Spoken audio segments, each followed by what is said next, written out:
দীর্ঘ ৯ বছর পর অনুষ্ঠিত হচ্ছে কিশোরগঞ্জ জেলা বিএনপির ত্রিবার্ষিক সম্মেলন। শহরের পুরাতন স্টেডিয়ামে অনুষ্ঠিত হতে যাওয়া এই সম্মেলনকে সফল করতে জেলার বিভিন্ন প্রান্ত থেকে জড়ো হচ্ছে বিএনপির কর্মী সমর্থকরা। এ বিষয়ে আরও খবর জানাতে সম্মেলনের পুরাতন স্টেডিয়াম মাঠ থেকে যুক্ত হয়েছেন সহকর্মী জাওয়াদ মাহমুদ। জাওয়াদ, জেলা বিএনপির সম্মেলন ঘিরে কর্মী সমর্থকদের উচ্ছ্বাস কেমন দেখছেন, আর বিএনপির ভারপ্রাপ্ত চেয়ারম্যান তারেক রহমান কখন বক্তব্য রাখবেন, সার্বিক পরিস্থিতি কি জানাবেন?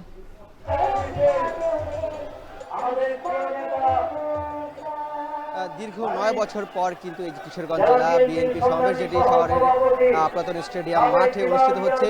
যদিও আনুষ্ঠানিকভাবে বেলা 11টায় শুরু হওয়ার কথা ছিল, কিন্তু আমরা দেখছি যে 1 ঘন্টা পেরিয়ে এখন পর্যন্ত আনুষ্ঠানিকভাবে এই যে কাউন্সিল সেটি শুরু করা যায়নি। কিন্তু সেটি শুরু করা না গেলেও এখন আনুষ্ঠানিকভাবে সঙ্গীত প্রশাসন অর্থাৎ বিএনপির যে সাংস্কৃতিক জোট রয়েছে জাসাস, তাদের আয়োজনে এখানে এখন সাংস্কৃতিক পরিবেশনা চলছে আনুষ্ঠানিকভাবে।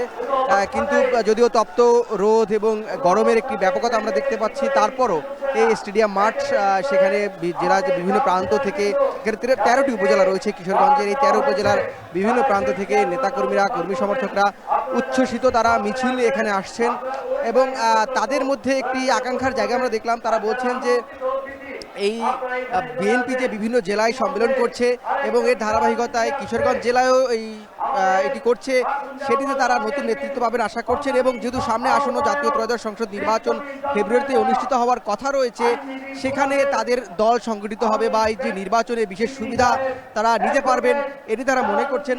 যদিও এই 9 বছর পর হওয়া কাউন্সিলর, আমরা জানি যে এখানে 2 জন সহসভাপতি পদে লড়াই করছেন এবং 4 জন সাধারণ সম্পাদক পদে এখানে লড়াই হবে। এবং যারা এখানের কাউন্সিলর আছেন, অর্থাৎ যারা, তারা মনে করছেন যে একটি তীব্র প্রতিদ্বন্দ্বিতা এবং গণতান্ত্রিক প্রক্রিয়ায় তাদের এই যে জেলার যে শীর্ষ 2 নেতা, সেটি তারা নির্বাচন করবেন।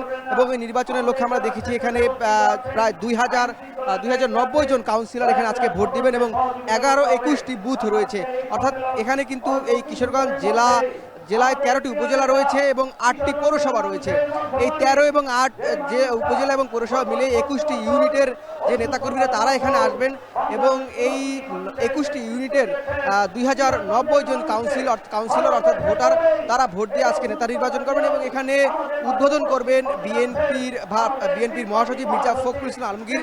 যদিও তিনি, আমরা জেনেছি ইতিমধ্যেই, তিনি শহরের সার্কিট হাউসে এসেছেন, সেখানে বিশ্রাম নিচ্ছেন। কিছুক্ষণের মধ্যেই হয়তো এই যে মাঠে এখানে উপস্থিত হবেন এবং আনুষ্ঠানিকভাবে উদ্বোধন করবেন।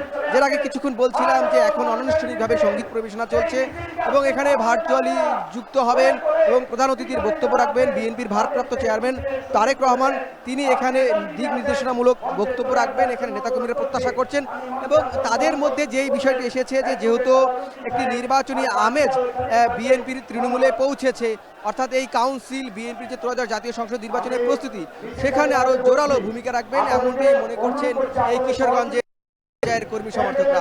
এই ছিল এখন পর্যন্ত কিশোরগঞ্জের যে ত্রিবার্ষিক সম্মেলন, তার সবশেষ রওশন।